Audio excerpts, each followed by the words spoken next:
स्वागत है आपका हमारे चैनल पर। मैं फिर से हाजिर हूँ आपके सामने और आज मैं एक पुराने टॉपिक का दूसरा भाग आपके सामने लेकर आ रही हूँ, क्योंकि बहुत लोगों ने आग्रह किया था कि मैं उसका दूसरा भाग भी उन्हें पेश करूँ।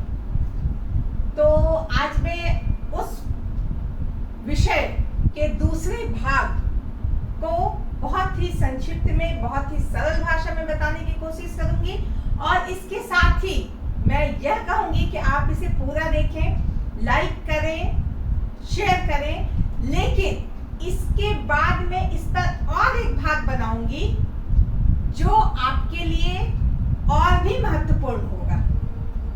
तो आज का जो हमारा यह विषय है, यह है संगम काल। हमने संगम काल के बारे में एक एपिसोड बनाया था। संगम काल की मूल बातें क्या थी वो हमने बताया कि संगम क्या था, और संगम काल के समय चोल, चेर और पांड्य राज्य थे और उस समय की व्यवस्था, वो संगम काल का क्या विशेषता है, उसमें क्या देखा गया, उसके साहित्य ने हमें क्या बताया, ये सब कुछ हमने देख लिया है अब तक। लेकिन अब आज मैं बात करूंगी संगम काल के समय वहां की राजनीतिक दशा क्या थी, सामाजिक दशा क्या थी, आर्थिक दशा क्या थी और धार्मिक दशा क्या थी। संगम काल में हम क्या पढ़ते हैं? सुदूर दक्षिण का इतिहास। और जब हम सुदूर दक्षिण का इतिहास पढ़ते हैं तो हम देखते हैं कि उत्तर भारत के इतिहास और दक्षिण भारत के इतिहास में कुछ कुछ असमानताएं थी, और हमने यह भी जाना कि दक्षिण भारत का इतिहास, जब हमने यह जाना तो ये बाद में जाना। उत्तर भारत के इतिहास के बहुत सारे विषयों को हमने बहुत पहले जान लिया था, जबकि सुदूर दक्षिण भारत के इतिहास को हमने थोड़ी देर बाद जाना। और हमने यह भी जाना कि संगम काल के बारे में हमारे पास बहुत बृहद रूप में एक से एक साहित्य विद्यमान है। तमिल साहित्य, कुछ संस्कृत साहित्य भी है, लेकिन तमिल साहित्य बहुतायत मात्रा में है। और इन साहित्य के द्वारा, उसमें कविता ही क्यों ना लिखी हो, किसी राजा का गुणगान ही क्यों ना लिखा हो, किसी विषय पर किसी ने कुछ क्यों ना लिखा हो, लेकिन वो काव्य रूप में लिखा, हमने बताया। लेकिन इन काव्यों को पढ़कर, इन वर्णनों को पढ़कर हम उस समय के सामाजिक, राजनीतिक, आर्थिक, धार्मिक हर जीवन को जान सकते हैं। उस समय संगम काल कैसा था, या संगम काल का इतिहास कैसा था। तो आज मैं बात करूंगी संगम काल के इतिहास, संगम काल में राजनीतिक जीवन कैसा था। जैसा कि हमने बताया कि वहां 3 राज्य थे, हम देखते हैं पांड्य, चोल, चेर। तीनों राज्यों की राजनीतिक दशा लगभग एक समान ही थी,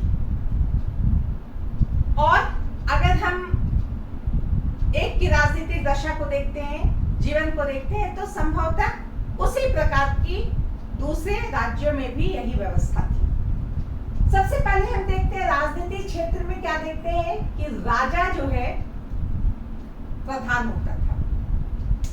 यह किसी कुल का होता था, किसी वंश का होता था, और इन तमिल वंश का जो कुल का श्रेष्ठ व्यक्ति होता था वह राजा होता था।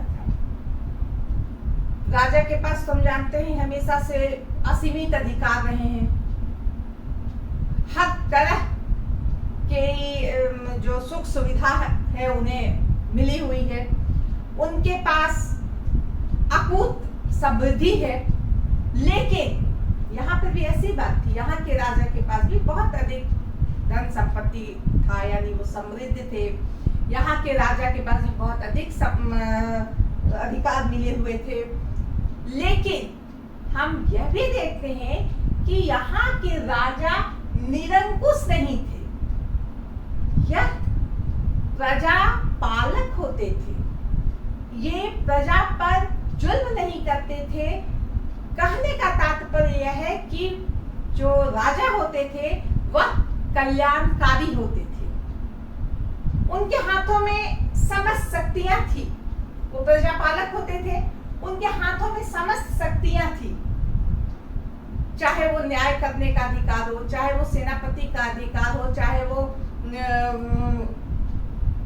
किसी देश से कैसा संबंध रखना है उससे संबंधित बात हो।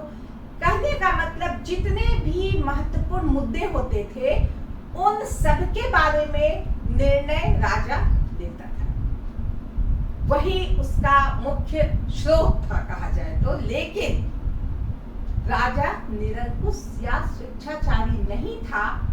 उसे कोई भी निर्णय लेने के लिए वह स्वतंत्र तो था, लेकिन वह निर्णय लेता था। उनके पास कुछ मंत्री होते थे, पुरोहित होते थे, जिनके परामर्श से, जिनसे बात करके वह किसी महत्वपूर्ण विषय पर निर्णय ले सकता था। ये नहीं कि आज हमको बगल वाले पड़ोसी देश से युद्ध करने आना है, किसी से बात नहीं की, ना सेनापति से बात की, ना अपने पुरोहित से बात की, ना अपने प्रधानमंत्री जो उससे बात की, चल दिए सेना लेकर। कैसी बात नहीं है। आपस में विचार विमर्श करके कि मैं सोच रहा हूँ कि पड़ोसी देश जो है, पड़ोसी राज्य जो है, उसकी शक्ति बढ़ते जा रही है, वो हमारी तरफ नजर कुदृष्टि लगाए बैठा हुआ है, तो हमें उसकी शक्ति को कंट्रोल करने के लिए हम उस पर चाहते हैं आक्रमण करें। क्या ये उचित रहेगा? सेनापति हो या पुरोहित हो, वह उसे बताते थे कि अभी नहीं, अभी सही समय नहीं है। अगर हमें आक्रमण करना है तो उस समय बात करेंगे। मौसम अभी सही नहीं है, अभी हमारी आर्थिक स्थिति सही नहीं। ये मैंने एक उदाहरण दिया कि राजा निरंकुश और स्वेच्छाचारी ना हो करके वह बहुत ही सोच विचार कर काम करता था, जिससे उसके राज्य का कल्याण हो या उसके प्रजा का कल्याण हो। तो इस तरह से हम देखते हैं कि राजा एक महत्वपूर्ण पद था। उत्तराधिकारी राजा के बाद कौन राजा बनेगा, इसका निर्णय पहले ही हो जाता था। राजा अपना उत्तराधिकारी नियुक्त कर देता था। संभवतः अक्सर हाँ ये देखा गया है कि राजा का जो बड़ा पुत्र होता था वह उत्तराधिकारी होता था राज्य का। राजा के बाद उसे ही राजा बनाया जाएगा। लेकिन बहुत बार यह भी देखा गया है कि राजा का बड़ा पुत्र अयोग्य हो तो ये बात नहीं है कि उसे ही राजा बनने के लिए आगे का रास्ता साफ कर दिया जाए, उसे उत्तराधिकारी नियुक्त कर दिया जाए। ऐसी बात नहीं होती थी। बहुत बार यह भी देखा गया है इन राज्यों में, चोल चेर पांड्य राज्यों में, कि उत्तराधिकार के लिए भी संघर्ष होता था। संघर्ष कभी कभी बहुत ही सीमित रूप में होता था, घरेलू रूप में होता था, और कभी कभी ये संघर्ष या ये विवाद जो है यह बाहर तक भी आ जाता था। तो इस तरह से हम देखते हैं फिर भी राजा अपना उत्तराधिकारी नियुक्त करता था जो योग्य होता था। तो इस तरह हम देखते हैं कि राजा अपने कर्तव्य के प्रति बिल्कुल कर्तव्यनिष्ठ था। राज्य विस्तार की हम बात करें, किस राज्य से युद्ध करना है, किस राज्य से संधि करनी है, किस राज्य से हमें वैवाहिक संबंध स्थापित करके, मान लो कि कोई पड़ोस में बहुत शक्तिशाली राज्य है, उससे हमें खतरा है, तो हम उससे नहीं सकेंगे, हम उससे हार जाएंगे, हमारी स्थिति उसके बनिस्बत बहुत कमजोर है। तो कभी कभी राजा यह भी निर्णय लेता था कि उस राज्य को अपनी तरफ करने के लिए उससे वैवाहिक संबंध स्थापित किया जाए, उससे मित्रता की जाए, या कभी कभी किसी पड़ोसी राज्य को दबाने के लिए, उसे सबक सिखाने के लिए, उसकी शक्ति को कम करने के लिए उस पर आक्रमण भी करता था। तो इस तरह से हम देखते हैं कि राजा को विदेश संबंधी जो अधिकार होते थे वह सब मिले हुए थे।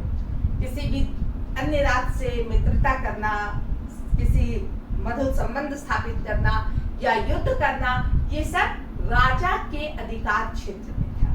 लेकिन जैसा कि मैंने कहा कि इन सब के पीछे राजा अपने मंत्रियों से, अपने पुरोहित से जरूर सलाह लेता था, क्योंकि राजा एक कल्याणकारी संस्था थी, मान लो ऐसा कहा जा सकता है।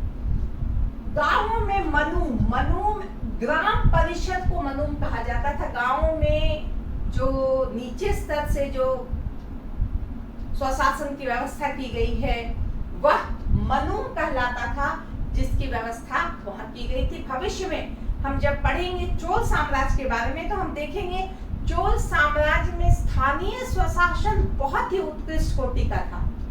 तो इन की जो इसका जो आधार था वह हम कह सकते हैं ये मनुम ही था। तो स्थानीय स्वशासन की व्यवस्था भी उस समय से ही लागू हो गई थी। ये नहीं कि हर बात के लिए सीधे राजा के पास जाना हो, सीधे सुप्रीम कोर्ट ही जाना हो, लोअर कोर्ट की भी व्यवस्था वहां पर की गई थी। स्थायी सेना, राजा के पास स्थायी सेना होती थी। वो स्वाभाविक है, कब किससे लड़ना पड़ जाए, कब किस पे आक्रमण करना पड़ जाए, कब किसके आक्रमण का सामना करना पड़ जाए, उसका कोई हिसाब नहीं था। तो राजा के पास एक स्थायी सेना होती थी, जिसमें हाथी, घोड़े, रथ, पैदल सेना होती थी। अस्त्र शस्त्र भी भरपूर मात्रा में होते थे, तीर, धनुष, तलवार, भाला जैसे अस्त्र शस्त्र भी भरपूर होते थे, ताकि युद्ध में किसी तरह की कोई कमी ना हो। जो सैनिक होते थे वो एकदम ट्रेंड होते थे। सैनिक जब किसी दूसरे राज्य पर आक्रमण किया जाता था तो सैनिकों के लिए भी नियम कानून थे कि आपको ऐसा नहीं करना है, ऐसा करना है, ये नहीं करना, वो करना। लेकिन सैनिक इन बातों को ध्यान में नहीं रखते थे, उसे ताक पे रख देते थे। और जब वो आक्रमण करने के लिए दूसरे राज्य में जाते थे, दूसरे देश में जाते थे, तो वहां पूरी तरह से बर्बादी करते थे। चाहे उसका खेत हो, चाहे उस राज्य की संपत्ति हो, उसे बर्बाद करने में वो पीछे नहीं हटते थे। इसके अलावा हम देखते हैं कि सैनिकों का सम्मान था, लेकिन सैनिकों को बहुत एक प्रकार से उनका जीवन थोड़ा तो मुश्किल वाला था ही। लेकिन अगर युद्ध में वो शहीद हो जाते थे तो उनको बहुत सम्मान मिलता था। तो इस तरह से हम देखते हैं कि राजनीतिक व्यवस्था वहां की ऐसी थी, कुल मिला जुला कर बहुत ही संतुलित थी। अगर हम कुछ कमी देखना चाहें तो वो कमी हो सकती है। इतनी बड़ी व्यवस्था में कुछ कमियों का होना कोई बहुत बड़ी बात नहीं है। अब हम चलते हैं समाज के बारे में। वहां का समाज कैसा था? जिस तरह उत्तर भारत में ब्राह्मण, क्षत्रिय, वैश्य, शूद्र जो वर्ण व्यवस्था थी और इसमें कठोरता थी, वह यहाँ पर नहीं थी, उतनी कठोरता। लोग अभी भी कर्म के अनुसार, काम के अनुसार अपनी जाति को उसमें आ जाते थे। लेकिन ये हम देखते हैं कि ब्राह्मणों का यहाँ विशेष महत्व था। क्षत्रिय का भी बहुत अधिक महत्व था, लेकिन ब्राह्मण जो है उनका बहुत अधिक महत्व था। जैसे कि हम कहा जाता है कि पांडे राज्य में जो है अगस्त कुल के ब्राह्मणों का वहाँ पे पुरोहित में वही होते थे, या किसी भी चेर हो या चोल हो या पांडे हो, इन राज्यों में पुरोहितों का जो है वो ब्राह्मण ही पुरोहित होते थे। साथ ही साथ अच्छे अच्छे पदों पर ब्राह्मणों को रखा जाता था। तो ब्राह्मणों की स्थिति बहुत अच्छी थी। और साथ ही साथ हम कहेंगे कि क्षत्रियों का भी मान सम्मान था। लेकिन अब वैश्य वहां पे, चूंकि हम देखते हैं सुदूर दक्षिण के क्षेत्र में संगम काल में वैश्य बहुत ही समृद्ध थे। उनका व्यापार वाणिज्य इतना फला फूला हुआ था कि उनकी स्थिति ऑटोमेटिक बहुत अच्छी थी। लेकिन अगर हम शूद्र की बात करें तो शूद्र की स्थिति ऐसी नहीं कि एकदम उन्हें बहुत ही अस्पृश्य समझा जाता था, उन्हें बहुत ही भेद, बहुत ही नीची दृष्टि से देखा जाता था। ऐसी बात वह नहीं थी जैसा हम उत्तर भारत में देख सकते हैं। विवाह की बात की जाए तो हम क्या कहेंगे, 8 तरह की विवाह यहाँ भी थी, लेकिन वैदिक विवाह जो होता था उसे ही मान्य था वो। ऐसे तो गंधर्व विवाह, अशुद्ध विवाह, जो हम 8 विवाह को जानते हैं, हर तरह का विवाह होता था, लेकिन वैदिक विवाह जो है उसे ही अच्छा माना जाता था। महिलाओं का स्थान अगर हम कहें तो उत्तर भारत में इस समय, संगम काल के समय उत्तर भारत में अगर हम देखें तो महिलाओं की स्थिति में थोड़ी गिरावट आ गई थी, लेकिन यहाँ पर महिलाओं का स्थान बहुत ही अच्छा था। चाहे वो पठन पाठन का क्षेत्र हो, चाहे साहित्य क्षेत्र हो, काव्य लेखन का क्षेत्र हो, हर क्षेत्र में महिलाओं ने अपना स्थान बनाकर रखा था। लेकिन यहाँ पर महिलाएं राजा की अंगरक्षक के रूप में भी होती थी, यह एक खास बात थी। यहाँ की महिलाओं में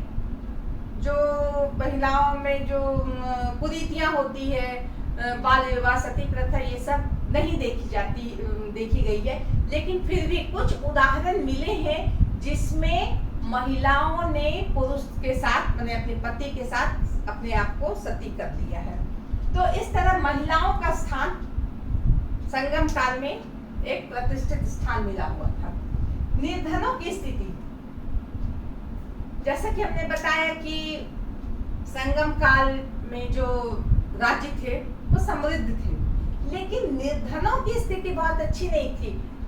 जो राज परिवार के लोग थे, जो व्यापारी वर्ग के लोग थे, जो ब्राह्मण थे, ब्राह्मण के पास बहुत अधिक धन समृद्धि नहीं होती थी, लेकिन उन्हें सम्मान मिला हुआ था। और बहुत जगह बहुत सारे जो ताम्र पत्र हैं या पाषाण में जो शिलालेख हैं, उन पे लिखा हुआ है कि ब्राह्मणों को बहुत अधिक दान दिया जाता था, उन्हें बहुत अधिक भूमि दी जाती थी, उन्हें सोना चांदी धन दौलत बहुत दिया जाता था। उनके कर्मकांड पे, उनके पूजा पाठ, दक्षिणा स्वरूप जैसे भी इन्हें बहुत अधिक धन दिया जाता था, तो इनके पास भी धन था। लेकिन निर्धनों की स्थिति अगर हम कहें, जो एकदम से गरीब, जिनके पास भूमि नहीं थी, वो भूमि जिसके पास थी उसके यहाँ काम करते थे, और उनकी स्थिति थोड़ी खराब थी। तो यह समाज में एक सबसे बड़ी कमी जो है यहाँ पे हम देखते हैं। अब हम बात करते हैं अर्थव्यवस्था की। अभी हमने बताया कि संगम काल जो है वह एक समृद्ध काल के रूप में हम उसे जान सकते हैं, क्योंकि यहाँ हम देखते हैं समृद्धि की कमी नहीं थी। क्यों कमी नहीं थी? सबसे पहले तो हम देखेंगे कृषि, यहाँ का जो मूल आधार था अर्थव्यवस्था की, जो आधार था वह था कृषि। बहुत तरह के अन्न उपज होते थे यहाँ, साथ ही साथ पशुपालन भी होता था। इससे ही राजा को मैक्सिमम टैक्स जाता था। लेकिन हम ये जानेंगे कि व्यापार वाणिज्य के मामले में संगम काल में बहुत अधिक प्रगति हुई। जैसा कि हम जानते हैं, हम देखते हैं कि ये सुदूर दक्षिण का जो ये क्षेत्र है, ये सारा जो है समुद्र के किनारे है। चाहे चेर का राज्य हो, चाहे पांडे का राज्य हो, चाहे चोल का राज्य हो, हर जगह जो है समुद्र का बड़ा बड़ा तट से मिला हुआ है। तो जहाँ समुद्र का तट मिला रहेगा तो इसे व्यापार करने में आसानी होगी। हम क्या देखते हैं कि संगम काल में मिस्र, फारस तक व्यापार होता था, चीन में व्यापार होता था, चीन जाता था, इधर दक्षिण पूर्व के जितने क्षेत्र हैं वहां पर व्यापार होता था। रोमन साम्राज्य के साथ इनका व्यापारिक संबंध था। कहने का मतलब व्यापार वाणिज्य से यहाँ काफी धन आता था, और उस धन के कारण यहाँ पर समृद्धि बनी हुई थी। तो ये तो मैंने बता दिया कि ये बाहर रोम जाता था, फारस जाता था, मिस्र जाता था। लेकिन अंदर भी व्यापार होता था। आज देश के अंदर भी एक राज्य से दूसरे राज्य, एक राज्य के अंदर ही बहुत सारे व्यापार होते थे। तरह तरह के कपड़े हुए, ताड़ी हुए, रेशम हुए, इन सब का व्यापार आंतरिक व्यापार भी होता था। लेकिन बाहर जाने के वस्तुओं में हम लोगों के यहाँ हाथी दांत या जो आभूषण बने हुए होते थे या सूती का कपड़ा, ये सब बाहर जाता था। और उसमें सबसे महत्वपूर्ण निर्यात की जाने वाली वस्तुओं में जो सबसे महत्वपूर्ण था वह था मसाले।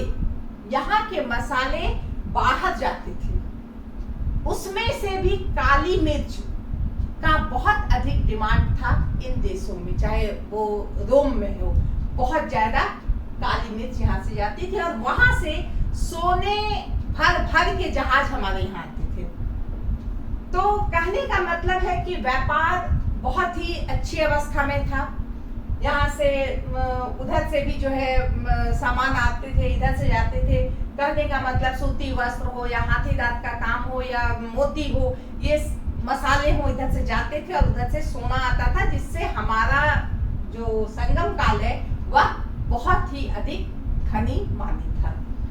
जो आसपास के जो क्षेत्र थे यहाँ पे, यहाँ जो व्यापारी लोग रहते थे, इनके बड़े बड़े महल जैसे घर होते थे, 2 मंजिले 3 मंजिले घर होते थे।